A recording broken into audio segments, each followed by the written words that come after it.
You have to recommit with full effort and full belief. So it's showing back up at the track the next day, genuinely believing that you can do better. It's still going and asking out someone else that you're interested in, genuinely believing that it could work out. It's pitching another idea to your boss, genuinely believing that it could work out. And if you do that, in my belief, in my life, and studying peak performers and leaders, your graph goes like this. It goes up. And sometimes people want but where's the sexy exponential?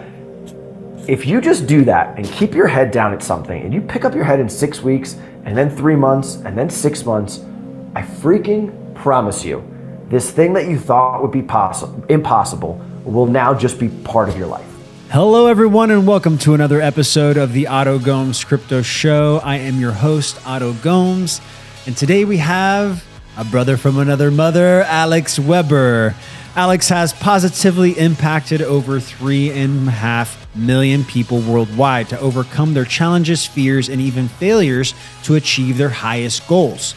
An international keynote speaker on leadership and peak performance, a competitor on American Ninja Warrior, and an award-winning entertainer for NBC. He now travels to schools and universities around the nation, inspiring the next generation to think for themselves, regardless of the mainstream narrative. Ladies and gentlemen, Alex Weber.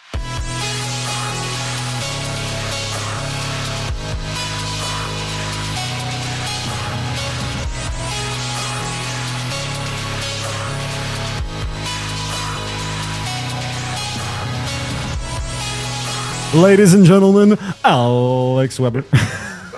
Bro, what an intro. Oh, let's go. I love, those, when the people are coming into the ring to fight each other. And yeah. In the left corner. I just love that to announce. Oh, yeah. Those guys are epic. You got the voice for it, man. I try. So, my brother, I want to know you. I want to get to know you. So tell me about your journey. You can go far as back as you want, but specifically try to hit on that red pill moment that really shifted you and shook you out of this matrix. Yeah, and I'll start this and it'll kind of be like a full circle because I really admire you, man. And so I appreciate what you're saying, and no false pleasantries here. I really mean it, and so I'll do the full circle. But when we started connecting in a meaningful way, that was really encouraging and meaningful to me because I respected you and admired your stance and what you were doing, and so to kind of be seen by you helped me a lot in times of questioning. So, dude, that's epic. I want to hear more, but no. Let's let's go back to. The beard. It was the beard. It was 90% the beard. Okay. Well, So it's interesting, and I'll hit that red pill too because. So, I'm trying to think how far back to go, but really pivotal to me was I played college lacrosse. That was my dream. I played in the Ivy League, and really my first change of that was I really wanted to go into something with entertainment, comedy, people, but I was scared because that was the reliable path. One night, this has been building in me for months that I knew I wanted to do it. And actually one night, psilocybin in college really helped me because I thought I was going to see dancing gnomes, and instead I journaled for 3 hours about what I wanted for my life, who I was, what excited me, what didn't excite me. And the next day I read that and changed my life. And the question that changed it was, what do you want for your moments on earth? And in my eyes, I think that's the most honest question that we can ask ourselves. I also think it can be daunting and intimidating, and maybe there's not a good time for it or brush it off. But that has really defined my course of life is anytime I've had to navigate, okay, what do I do here? What do I want to go after? Who do I want to be? I'll zoom out and say, well, you're a creature on a floating rock. What do you want for your moments on earth? And it's a very fortunate question, right? Because a lot of people in the history of humanity have never been able to ask that question. A lot of people right now on planet Earth couldn't even dream of being able to ask that question. Okay, so that led me to I won U.S. Lacrosse Coach of the Year. Then I was like, I really think I want to do TV hosting, and that led, and I got hired to host with American Ninja Warrior. I won this award, but really felt called to like speaking, and then was doing keynote speaking, and ended up competing in American Ninja Warrior. And so that version of me, and of course I'm kind of skipping the chapters of none of those things were easy, but they all happened. But really, that version of me, fall 2019 into spring 2020, like January, February 2020, was really, I really liked that version of me. Basically, end of February, beginning of March 2020, I had just gone and spoken for the young government of Mexico. So like the best and brightest minds of Mexico, which I was like, this is freaking cool. While I was there, I was going to treatment centers with my mom, who's had stage 4 cancer, and she was coming back with me to be on my sideline, cheering me on as I ran the course of American Ninja Warrior, and then would leave the next day to go speak at companies and universities. And I was like, yo, I like this. Like, I've worked hard for this. This really feels good to me. When 2020 became 2020, it was the night before the once a year you get to compete on American Ninja Warrior if you're lucky enough to get invited.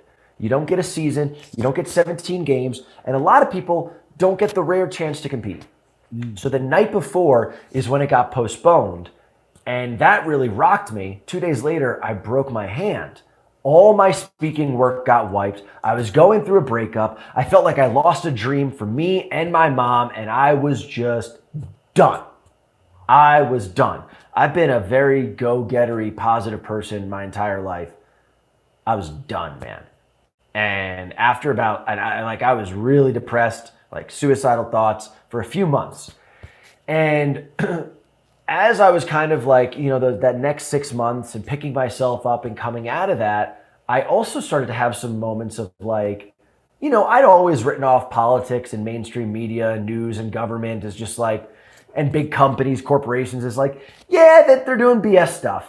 Like, but that's kind of like what happens, right? Like Aaron Brockovich and all, like whatever, like nothing really adds up ever. But then I had, it really wasn't sitting with me well. And then I've definitely become more faith, spiritual based, just believing that I think this life is a combo of free will and some guiding graces, destiny. And I don't know on that pie chart where it stacks up, but I definitely believe there's both there. Mm-hmm. And so through kind of a crazy, and I know I'm speeding through this, but through kind of a crazy occurrence, I was in LA. I had just competed on American Ninja Warrior 2021. I had a book coming out. I was doing speaking again, but I was like, this isn't adding up and it doesn't feel right to me. Mm-hmm. I was starting to see enough things where my BS radar, forget our political, you conservative, my just like, when you talk to someone and you're like, this person's full of crap or this is a good person. Yeah. My like BS radar was just like, this isn't adding up. Like, why are you saying this, but then you're saying this? And it just wasn't. 3 people in one day, after I competed on American Ninja Warrior 2021, I was like, I need to just go get some air.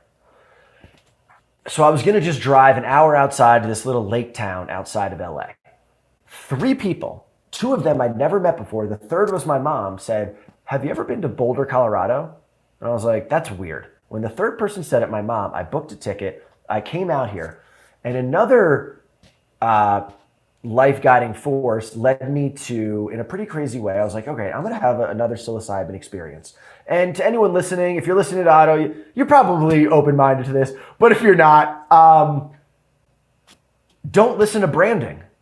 Actually do some research and go get some good friends, go to nature, have a little microdose, and you're welcome. I'll say this. One thing that I watched recently that I was like, this would be a good introductory thing for psilocybin is that documentary on Netflix called Change Your Mind. Yeah, man. I'm about to watch. I think that'll be big. Yeah, it's good. You'll like it. It's a mushroom. That's all I'll say. It's a mushroom. It's a plant. Okay. So that night in Boulder, I had a more intense dose.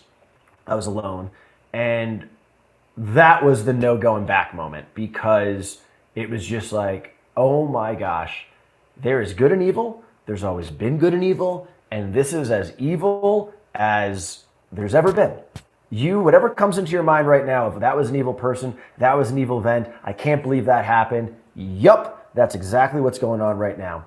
And once that got turned, the floodgates just opened, man. And the last thing I'll say on this is, whether it was my own thought, whether it was a download, whatever, the thought very much came into me of, you are here and you're supposed to be a leader in this. You're supposed to be speaking up. You're supposed to be doing something.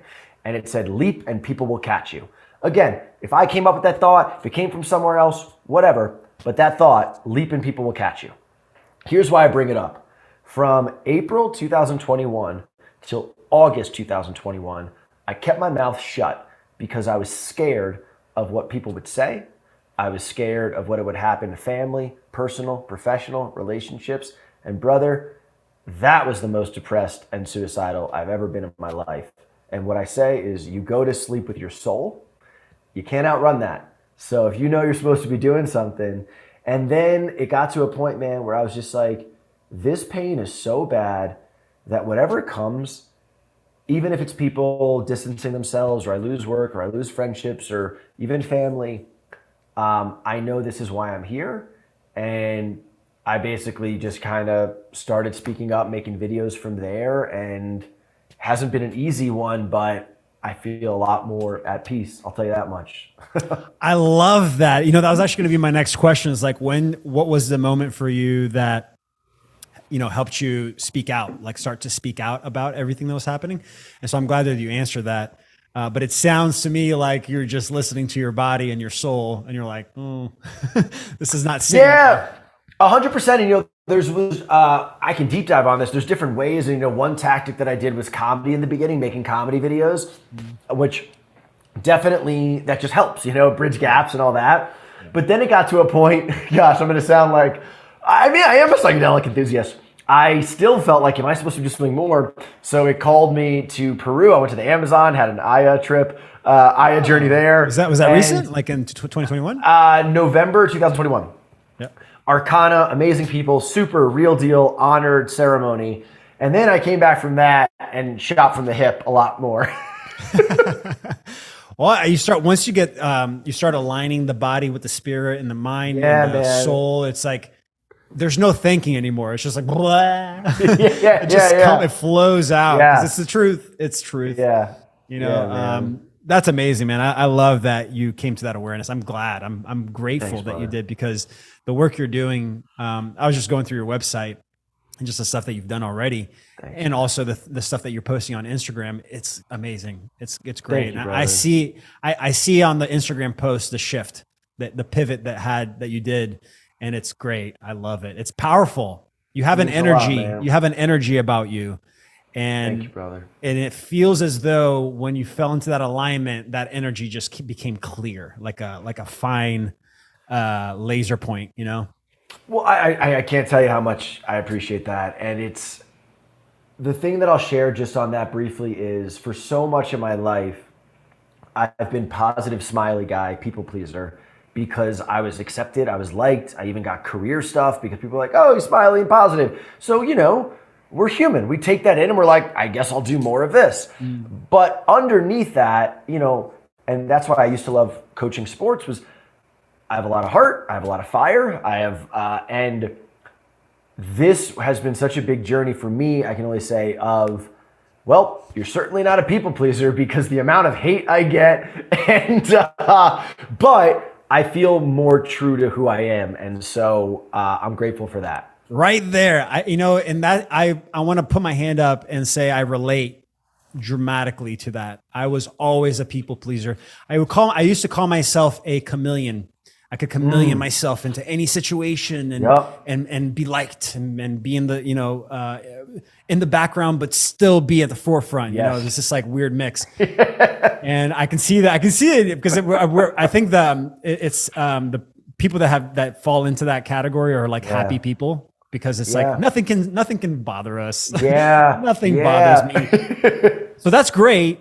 But then there's the double-edged sword, which is I didn't know myself. Yep. I had no idea who Otto was. and I allowed people to kind of walk all over me in a sense, you know, lack of a better words. I just allowed things to happen, and I wouldn't be vocal about the things that bothered me. And so, yeah, man, I relate 100%. Same, man. Now, I did see something on your website about a record holding or a world record that you hold. So what is that? I was just curious. Yeah, it's absurd.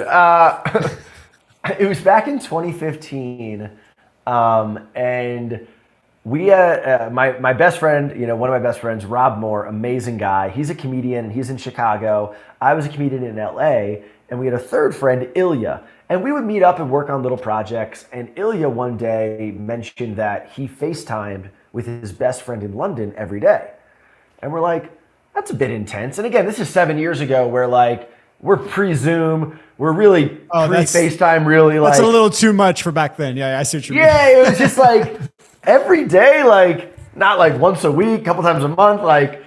And so we started thinking, I wonder how long two friends could video chat for. Could they do it every day? How long? And then we started one-upping each other. And basically, we looked online.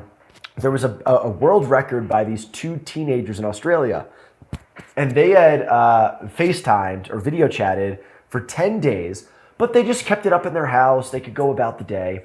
We were like, all right, we got to beat these Aussie teens. So we decided, we committed to video chat 14 days straight, 24 hours a day, and then Truman Show live stream it. So, man, it was nuts. We each had two phones. We had wireless hotspots, battery packs. And because of it, we'd go on adventures. He took me to a Cubs game. He and I did a 2-person comedy show in Hollywood. I had him on like a stick, and we were doing it. So, yeah, man, it was bananas. Oh, that's awesome. You know what I love about that? I'm so glad I asked that question, because you know what I love about that is that you took a technology, which, you know, I think the intention behind the technology initially was pure, which was like, oh, we can connect to each other and communicate. But now it's like this escapism. It's like, oh, I want to be more on this thing than in the real world. Yes. What I love about that share is that you took this technology and like, we're gonna benefit from this. We're gonna use it for our benefit. And we're gonna get a world record. And it's so beautiful to hear that, because like what's happening right now in this world is like you can either use a technology or it uses you. Wow. And that right there is beautiful. And that's, you know, I will, I told you I won't ask too many questions, but that's something that I'm so intrigued by, because the way that our system is structured, I mean, I do think the system is definitely getting restructured because it has to be, but we're so dependent upon some of these powers that be. And something that's super inspiring about the crypto space is that, does it remove this dependency and give you actually independence? Yes, that's a great question. It does, and that's the beauty of blockchain. Essentially, what it does is it allows us to connect to each other without having to use a third party. So, like right now, for example, right, we have to use Zoom to communicate. Mm-hmm. So we have to go to Zoom's. You're connecting to Zoom's central servers, and I'm connecting to Zoom's central servers, and then we're using Zoom's operating system to connect to each other inside their servers. What crypto does, it eliminates those middle servers. It puts the operating system on my computer. It puts the operating system on your computer, and then we connect to each other directly.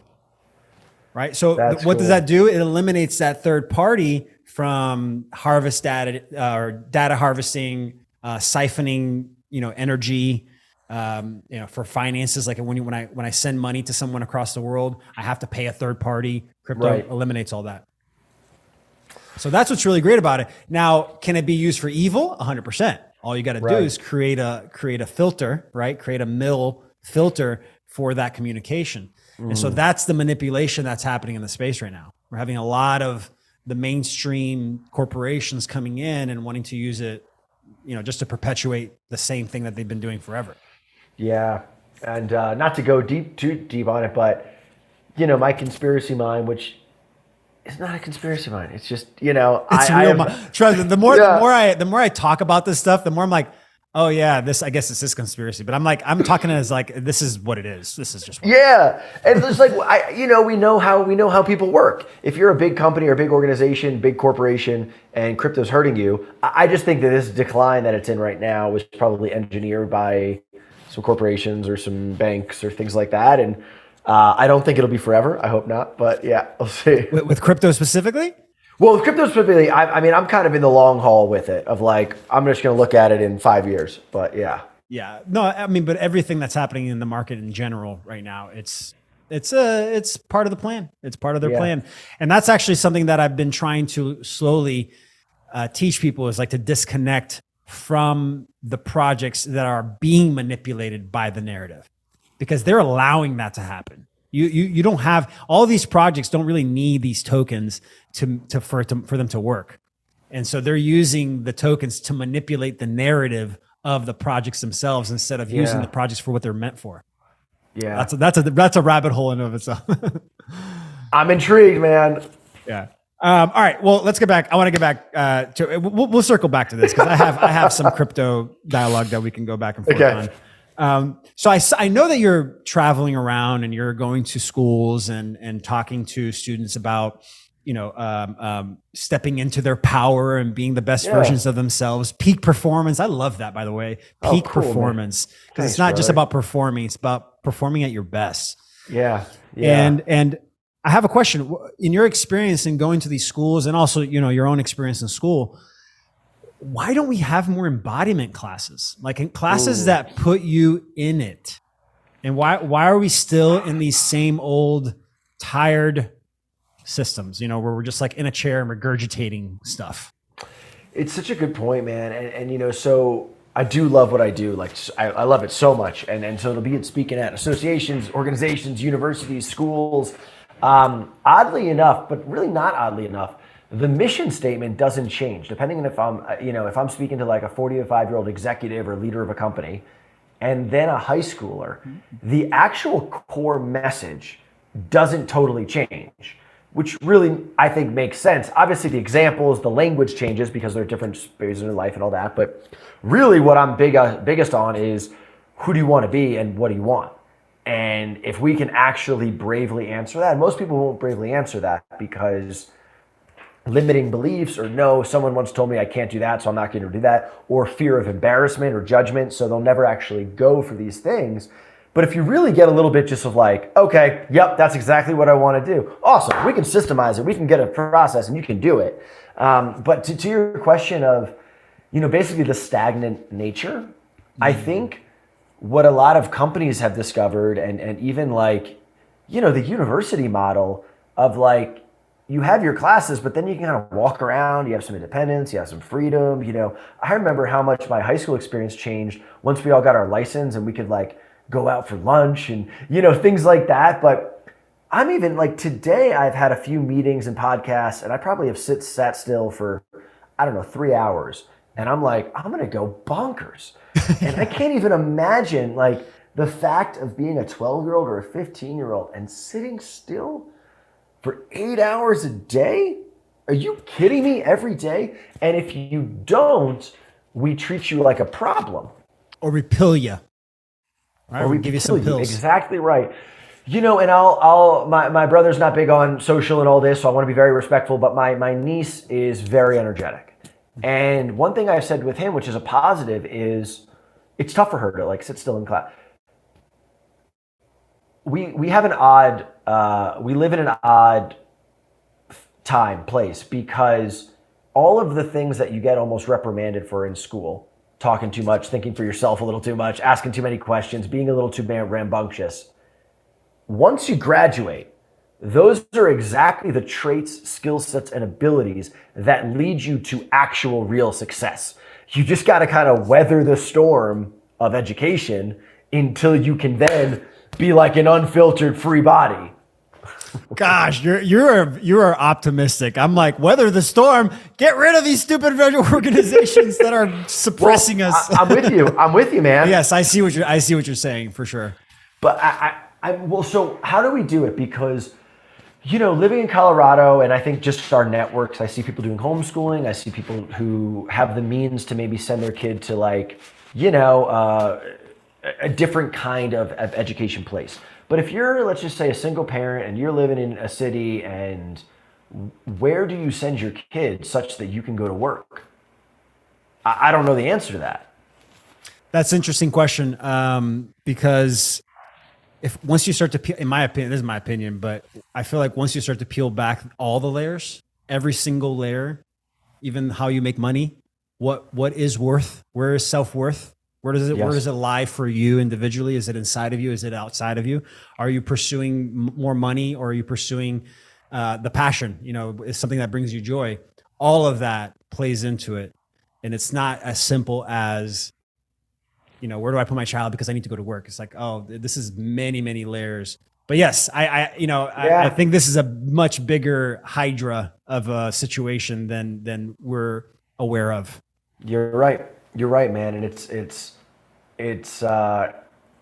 by design, right? By design. That's it right there. It's like people are thinking, oh, the system's broken. It's like, no, it's not. It's working. It's not. It's working perfectly. Working perfectly.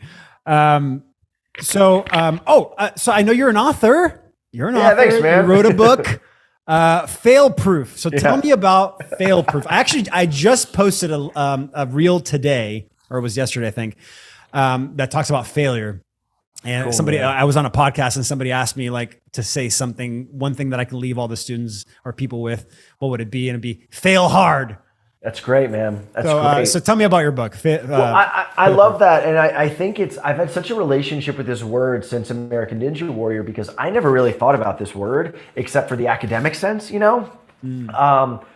But American Ninja Warrior, it's just, did you get through the obstacle or did you fail? Did you finish the course or did you fail? It's just like, that's just your language. So this term fail became very in my life. And I've really, where it came from was in my journey as first a host of American Ninja Warrior, this new series. I would try out all these obstacles and fail. And that was part of it, comedically fail. But then they thought it'd be better if I got good at it. And the thing that not a lot of people know is like, by the way. I don't think a lot of people know that part of American Ninja. Comedically fail, Alex, because it's going to be good for clicks. But I was a host, so it's like I wasn't a competitor. Okay, never mind. Yeah, no. I was a host. I wasn't a competitor, so that was part of it. It's like, here we are in Oklahoma City, and like, look at this crazy obstacle. I'm gonna go try it, and then I would try and be like, woo, and fly off of it, and it's like, great, good episode. Yeah. But then, you know, exactly that. Then they were like, you know, it actually might play better if you started to get good. So what happened was that entire year, and I remember this like so viscerally, I needed to get good at this basically impossible thing that all I'd ever done was fail at. And self-belief, I really believed that all I could do was fail at this for my dream job. I needed to get good at it. And so I would go to these Ninja Warrior gyms and be so, you know, now it's 2022. Ninja's been in my life for 6 years. I still get overwhelmed when I go to a Ninja Warrior gym. But back then, when I would just walk in off the street and be like, what is going on? Like, I didn't know where to stand. I'm like, people are doing backflips off, you know, freight trains. You know, it's just nuts. But I was like, okay, I am failing so many times that I was like, I need to find out a system to this, because there's not enough time. Every time I fail, I can't get all worked up and emotional or beat the crap out of myself or judge myself or delay. I just can't, or I'm not going to be able to keep up with these guys because they're on the next one. So I was like, okay, what happens every time we fail? And this is, to my best of my abilities, what I figured out is a 3-part chain reaction. The first part is emotional, meaning let's say you go ask out someone on a date, you pitch an idea to your boss, or you go to that workout class and it doesn't go great.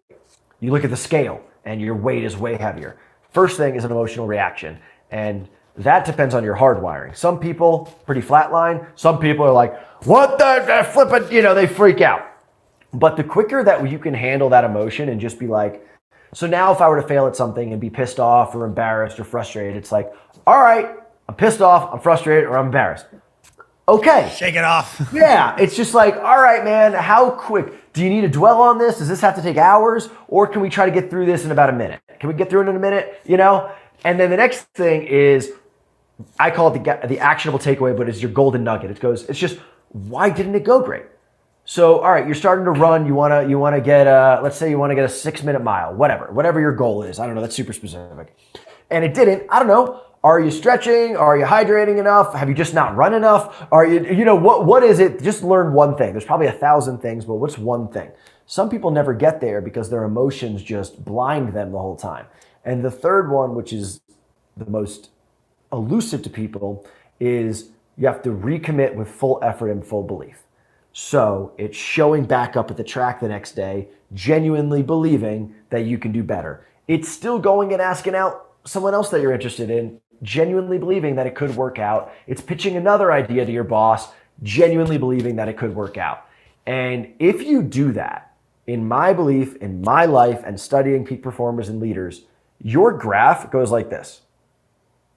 It goes up. And sometimes people want like, but where's the sexy exponential? If you just do that and keep your head down at something and you pick up your head in 6 weeks and then 3 months and then 6 months, I freaking promise you, this thing that you thought would be impossible will now just be part of your life. It's the 1% a day, right? Yeah. It's that the little pivots, the consistency and little pivots. I was just talking to a student about exactly this concept, which is that you're essentially describing the law of attraction, or like, interesting. Alignment. It's alignment with the universe, because if there are certain universal rules that if you follow them, which you just basically name them, which is like show up every day, believe in yourself, believe that it will happen. Yeah. Don't succumb to the failure or to the emotion. I mean, all these little rules that it's like a 10 out of 10, like 100% surety that the universe will start to provide.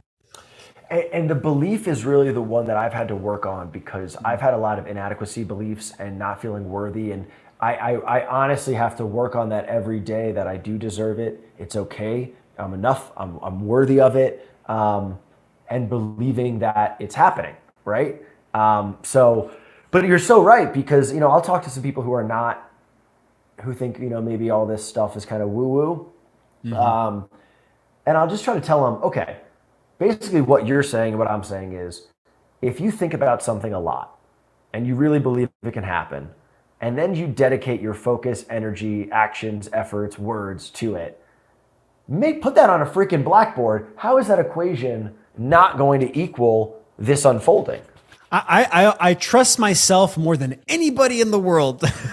And so Yeah, I know personally that if I put my effort into it and I put my time and energy into it, it happens.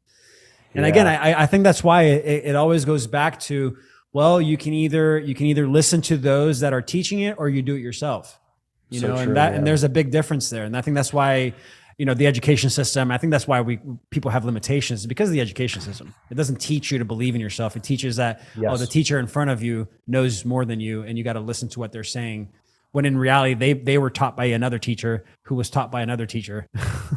So true. Math, I remember math, and there's a lot of other things here, but math was the course that I actually liked the most, because it just was actually like logical. And you're like, even if it's overwhelming or confusing or whatever, you're like, yeah, that makes sense. I get it. There's comfort in the truth of it. Yeah. Yes. And one thing that I've really admired about you and following along your journey is crypto and NFTs. I've dipped my toe in. Crypto, I own enough to be in it, but I'm not knowledgeable. And NFTs, I got close and then got cold feet. And watching your journey, it just seems like you're like, you know what? I'm going to understand everything about this. And that is naturally failing, because I'm sure it's overwhelming. I'm sure you've made wrong decisions and all that, but you're just like, I'm going to freaking figure this out. I love it. Yeah. Man, it's funny because like, crypto, let's talk about crypto now. Let's go. What should I buy? What should I buy? So yes, 100%. If it wasn't for the failures, I would never be able to have learned the way I did. Yeah. And there was nowhere to go to learn about it. There was nowhere for me to go and learn from someone, at least during the time that I was in. I've been in since 2012. And definitely in the beginning, there was nobody teaching anything about crypto. All there was the forums. So like the boards you can go to and read the posts, and then read people talking about the posts. And so, yes, I had to fail a lot, and I did. I failed a lot, and it was, I call it the dark night of my soul. Was I got divorced. It was right before crypto took off, and I lost my house and my car in a fire. So at that time, so I started smoking a lot of weed, and it was the only way that I knew to manage the emotions, the stress, and all the stuff that was coming in my life that was trying to stop me from learning. And it was like a combination of family, and I love my family, but it was like the people closest to me were the ones saying, "You're crazy. What are you doing? You're throwing your money away. Yeah. Stop. You're failing." Like literally telling me that you're going to fail. You are failing. And so to not allow that to affect me, I just smoked weed, and I just like, I guess I'm going to do this by myself. But I went all in. And I think the combination of going all in and being consistent, maybe not the smoking part, that just helped with the emotions, but intellectual went out the window. Like all the intellect went out the window. But the emotional part of it allowed me to create rules and to create strategies. And then that I just executed the strategies. And, creating community, I created a community too at that time, and connecting to others that were doing the same. That really helped as well. But yeah, it's the failing was the only way that I was able to know what not to do, enough to a point to now it's easy for me to teach it and share the information because I've failed so much. And now I'm like teaching, cool, hey, these are all the failure points. So you can try it and fail, but here they are. I think I've signed up for your newsletter for the courses, man. I'm telling you, I follow the journey. I love it. So have you invested into crypto at all, or NFTs or whatever? Yeah, I think in I did it in like 2015 and then sold it all, and I don't know why I didn't just keep that bit in it. But and then I redid it in like 2019 into 2020, and then did different chapters. So basically like Bitcoin, Ethereum, I think Chainlink, and I think one or two others. Doge, I went to the moon and then went back to the lava core center of the earth. You held forever, didn't you? Oh, I will hold forever. Diamond hands over here.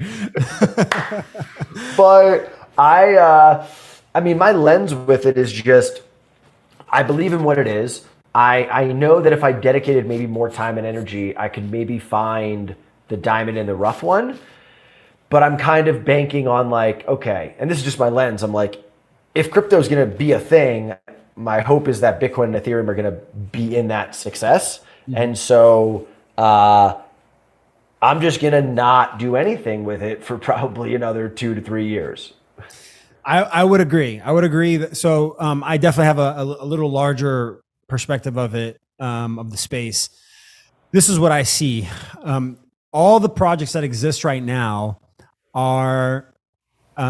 is a combination of centralized. Okay. All the projects that exist right now is a combination of the old mindset coming into the space and creating their own, just perpetuating the same old thing, and people that are like, we want to create our own systems and just using the idea to create their own projects. 60% is that first one, is like the bad kind, maybe a little bit more even. And then about 30%, 40% is like the sovereign ones. And individually, it's going to be on us to try to figure out the difference, like which one's which. Wow. So it really is about understanding the layers, understanding the like how they're marketing themselves, understanding really the technology itself to know where they're hiding themselves, how they're hiding the old concepts, because unless you can do that, you're going to be sucked into the traps. Interesting. And that's the issue right now, is that we're in that transition. So it's really easy to fall into the traps. So education is key for sure. Yeah, man. What would be a good resource for someone to begin that education? Well, I'm not biased or anything, but I created my thing for that exact reason, for that exact question, because everybody would come to me and go, where do I start? Because there's so many projects that you can go into. So my course and the way that I teach is you know that saying like don't give them the fish, teach them how to fish. Yeah. That's what I try to do with Cool. my education, is trying to teach you the layers so that you can move forward, and regardless of what projects exist, you find the opportunity yourself. That's amazing. And that's amazing. really what the space is about. You know, if you look at it as just another asset class, like there's stocks, commodities, and crypto, then you're going to get stuck in the trading, and you're going to go, okay, which one's the next one? Give me the next one. You know, I need my next hit. Yeah, And it's like, yeah. trading, that's old mindset. That's somebody needs to lose for me to win. It's a toxic type of capitalism. Okay. Where crypto, what it really is, truly what it is we can all win together. It's I'm making money online with my friends. You know, Wow. rising tide raises all ships. That's crypto. And how does that work? Like, what is the fundamental shift that allows that to happen? So that's a great question. So the fundamental shift that I've noticed, the huge fundamental shift, actually aligns a little bit with what you teach, which is the mindset. It's like the limitations that were normalized in that person's perspective, based on their family, based on their upbringing, Yeah. based on society. Yeah. The societal norms is a huge one, huge limitation, because they see the space as trading. Exactly what you just asked me. Does it feel like I've already shifted your perspective a little bit? Yeah. Right. Because that's the shift. That's a shift that most need to make. And it's hard, man, because you know, it's new. It's never, it's like, this is all you know. And so to see this new thing, it's like seeing like white noise, you know, it's like, oh, I don't know what that is. It's weird. Let me go back to what I'm comfortable with. So interesting, man. It's, you know, I guess it's always been an interesting time to live on Earth. I don't know if there's ever been an uninteresting time. It just seems like the magnitude, I guess that's what I've kind of reflected on, is I don't think that anything that's happening now fundamentally is different for human beings than happened 50 years ago, 100 years ago, even 500 years ago. But I think the mechanisms, technology, and the intensity of when a move is made or how the world can shift is at such a, like, it's such a high veracity, you know, that I don't know, man. I just feel it in my bones that our lifetime here is, it's going to be an eventful one. You know, I don't know if you ever heard of this saying that history doesn't repeat itself, it rhymes. Ooh, that is great. And what you just said is exactly that. It's like history they're doing the same thing. Yep. And now they're just using this new tool to try to keep it going, you know? Yeah, brother. It's, I mean, it's all the reason, you know, I was on a podcast earlier and I've just like found that I keep saying this strength in numbers, and it's something I've never really said in my life. And I know you kind of hear it in school, but like you and I, your listeners, these people that are popping up all around the world, there's such strength in numbers in this. And so that's what gives me a lot of, courage and comfort. I love that. So let's I have two more questions here, and then we can wrap it up. So with everything you've researched, with everything that you're experiencing, you're seeing in mainstream media, the BS, all this stuff, right? What would you say is your if you were to give a perspective of us moving forward? How do you see humanity moving forward with everything that's happening? Do you see us becoming aware and waking up to this, or do you see things still moving down that road, or do you see both? I don't know. You know, I'll share a personal thing of like, I'm sober from alcohol for about 9 months, and I listen a lot to people. I read a lot about it, and people will often say like, you usually have to have something crappy happen. Doesn't have to necessarily be something that rocks your world, but like something crappy probably had to happen to kind of wake you up out of it. And it sucks, man. It breaks my heart. But I think for some people who really don't want to see it, for whatever reason, maybe it would rock their foundation if the people that they've been told to trust, they can't trust, right? Government, media, big corporations. unfortunately, it's going to take someone close to them being really affected to wake them up. And unfortunately, statistically, it's going to happen. And I do think people will continue to wake up. The thing is, I call it logic of convenience. And I think a lot of our population is in a logic of convenience. Meaning, like, I know some people, someone very close to me has always been like kind of like a fuck the system kind of guy, and like big corporations are bullshit. But now he's like first in line and double boosted. And I'm just like, hold on. Why did that logic of Wells Fargo invented customers? Pfizer, the Cutter incident, they've been historically a criminal company. Why do they all of a sudden get a free pass in your eyes against your better logic? And I think so many people are operating from just like, well, it's got to be good because it's got to be good. Because it's on TV and everybody's talking about it. And and we live in totally, because CNN and all those companies are non-for-profits with people's best interests as their number one priority. And I guess I'm just blown away at how some really smart, rational people don't want to see it. And all that I can do and you can do and we can do is stand in conviction. I will never, ever, ever tell anyone what to think. And that's what I've also found. I'm kind of rambling on this. What I found so interesting is a lot of people who feel like how we feel, we're like, okay, great. If that's how you feel, you should do what you need to do. But I'm just going to be over here living my life this way. But it's them who are like, no, you better. And I guess they're like, no, come back over here so I can tell you what to do, please. Yeah. I'm good, thank you. I'm good. I'm gonna just not be around you. I don't know where to go with that, but it's basically I'm just blown away by one, how heated everything is, and intended to be controversial. But the bottom line, man, I do believe in humans.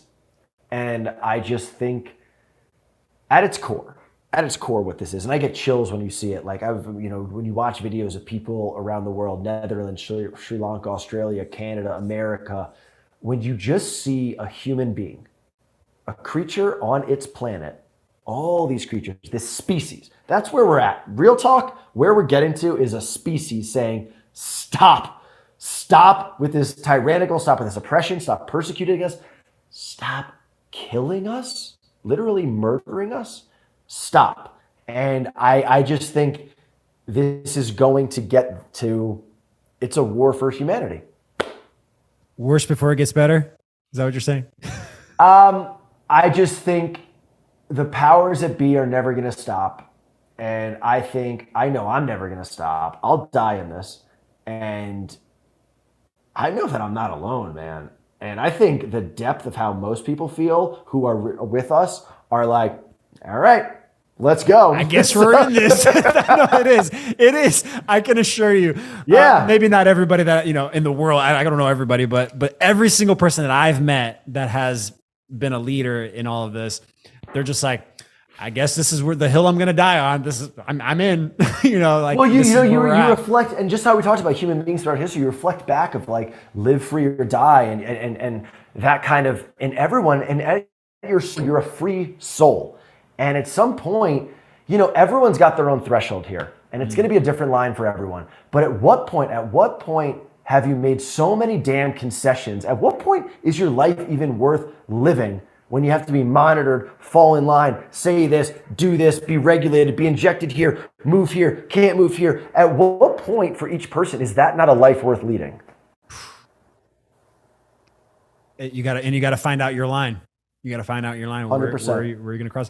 So we'll leave with this last question. I feel like your goal is to make human beings the best versions of themselves, like helping that 100%. People be the best versions. So share with me some habits that you do on a daily basis that help you become more grounded, become more centered, more, increase your vibe that makes you a better human being. Yeah, I'll say 2 or 3. The first one is, I call it brave honesty. And it's really just, I have a big dream that I still, me, Alex, right here, as we're talking, have a big dream that I'm not giving enough time and energy to. And I'm aware of that because of brave honesty. But that is a question that I think we just need to ask ourselves often is, what do you want for your moments on earth? And why I say that is the more that we ask that, sometimes we'll ask it and there's going to be huge life changes that we got to make. Oh, damn, I don't want to be in this relationship. I don't want to be in this city. I don't want this job. But the more that we ask that question, the more that we're just going to be making micro changes, because most of our answers are going to be like, yo, this, I want this. So I would just say that question, let that be your North Star if that hits for you. What do you want for your moments on earth? Not a parent, not a friend, not a teacher, not someone off the internet. What do you want for your moments on earth? 2 is in line with that. I'll do affirmations every morning and every night and pray. And I pray to God, I pray to the universe. I'm still navigating how those work together. But for me, it's telling my subconscious, yo, this was your answer to what you want for your moments on earth. So let's begin the day and end the day with that going into our GPS so that hopefully the day is filled pursuing those goals. Mm-hmm. Those are the 2. And then I love fitness and wellness and sports. And the main reason, man, is they have saved me mental health wise. So, you know, I've heard that often where movement helps with mental health. Brother, has saved my life. Like, I have been so negative in my life, nerves, self-loathing, really shitty self-talk. And I just encourage anyone listening, if that hits it all with you, you don't need to join a gym. You don't need to do 3 hours. Go for a walk and then go climb that hill and then whatever it is, but just move the body. I like joke around, but air, sun, and sweat, we forget that we're animals. Like, you're not that different than a lion. You know what I'm saying? So like air, sun, and sweat will help just about everything. My doctor one time, and I have a really good doctor, she prescribed me, be more Brazilian, because I'm Brazilian. Which means like go to the beach and be in the sun. I'm like, oh, okay. Play soccer. Okay. That's freaking awesome. That's amazing. I'm not even kidding. I kept the prescription pad paper because I was like, what a cool doc. Yeah. Oh man. That's amazing, dude. Where's home for you right now, bro? I'm in Scottsdale, Arizona. I love it. Man. 115 degree weather, but it's dry at least. Yeah. I love it, man. So last question. I know I said that was one last question, but this is the last thing. So you're standing in front of millions of people, which I'm sure you've had already, I feel like. And you have a few sentences to say that you want to leave for humanity. What do you say? This just came. Be true to who you are. Be it, and be it to the fullest expression. I love that. That sounds like the secret of life. Thank you, Alex. Thank you, brother. And the last thing I'll share, because we touched on so many, is so in that dark chapter of 2020, a blessing of it is it led me to start a men's group because frankly, I was depressed, I was alone, I was not doing well. Fast forward, we're a year and a half in. It's called Men We Admire. We do virtual, in person, and it's a group for high achieving men to be men we admire in all areas of our lives. So if that hits with anyone, reach out. It's been one of the greatest experiences of my life. Is it on your website? IamAlexWeber.com? So it's not. I'm going to start linking it. It's menweadmire.com, or we're on the socials, Men We Admire, and it's good stuff.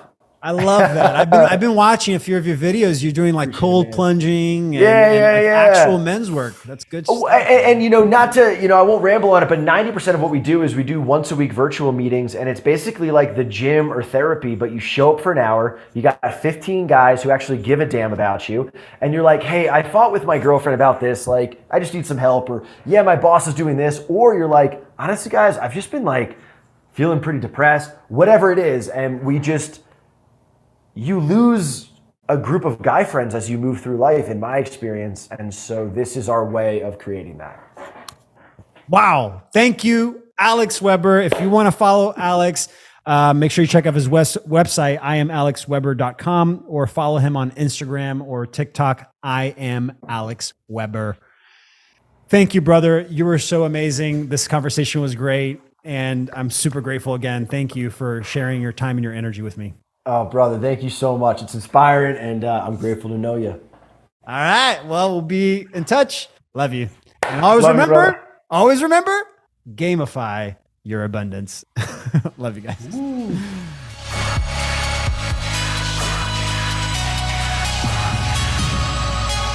What an amazing conversation. I love the energy that Alex oozes out. He has just allowed himself to really step into the full best version of himself when it comes to his spirit and his energy.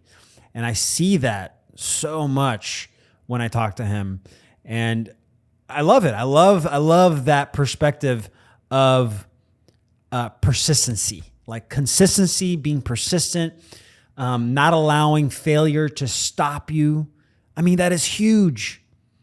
There are so many limitations that have been normalized in our lives that the more we become aware of them, the more we can remove them. And failure is going to show those limitations to you very, very, very quickly. The most efficient way, in my opinion, to get to the limitations is to go through failure.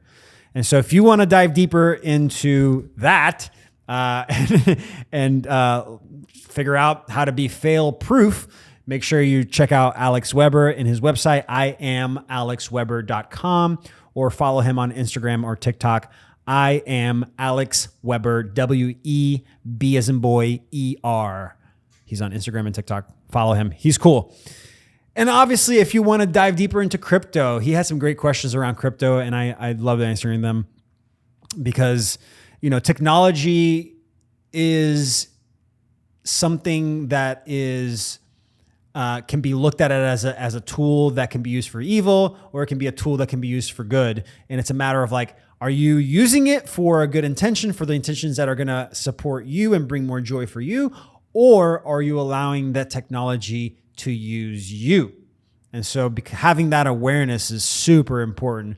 And crypto is really giving us the opportunity to take on that responsibility, to really use technology for our benefit and not just for the central powers that be so they can benefit from us. Well, I love this interview. I love this episode. If you enjoyed it just as much as I did in making it, make sure you let me know. Please comment below. Let me know this is great. Do more of this, or no, this is terrible. We want more crypto stuff, or whatever. I want to know. I want to hear from you guys. I'm here for you. I want you to get something out of this. So let me know how I can make it better. I always am looking for different ways to up level, and I'm open to critiquing. So please let me know. And that's it, guys. I hope you enjoyed this episode, and please always remember to gamify your abundance. Love you guys.